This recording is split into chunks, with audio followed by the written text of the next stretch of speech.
सोलापूर कृषी उत्पन्न बाजार समिती मार्केट यार्ड चौकात भर रस्त्यात भला मोठा खड्डा पडला आहे। येथून जाणाऱ्या गाड्यांना चांगलीच कसरत करावी लागत आहे। भर रस्त्यात खड्डा पडल्याने दुचाकी चालकांना खड्डा चुकवण्यासाठी चांगलीच तारंबळ होत आहे। सोलापूरहून हैदराबाद आणि हैदराबादहून पुण्याकडे जाण्यासाठी हा रस्ता महत्त्वाचा आहे, त्यामुळे चौकात नेहमीच मोठ्या प्रमाणात रहदारी असते। येथील ट्रॅफिक क्लिअर करण्यासाठी येथील ट्रॅफिक पोलिसांना देखील चांगलीच कसरत करावी लागते। नेहमी वर्दळ असणाऱ्या या मार्केट यार्ड चौकात भर रस्त्यात भला मोठा खड्डा पडला आहे। या खड्ड्यामुळे येणाऱ्या जाणाऱ्यांना नाहक त्रास होत आहे। खड्डा इतका मोठा आहे की याला तळ्याचे स्वरूप आले आहे। खड्ड्यात गाडी गेल्यामुळे गाडी कधी पलटी होईल याची शक्यता नाकारता येत नाही।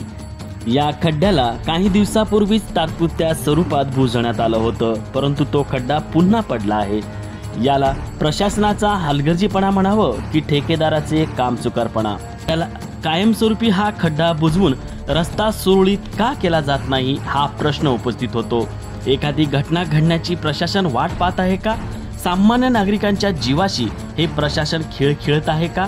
दुचाकी चालवताना जीव मुठीत घेऊन गाडी चालवावा लागतो असे येथील नागरिक म्हणत आहेत। या पडलेल्या खड्ड्याला कायमस्वरूपी बुजवण्याचे काम प्रशासन करेल का हे पाहणे तितकेच महत्त्वाचे आहे। कॅमेरामॅन लक्ष्मण काळे सोबत सचिन राठोड, सोलापूर।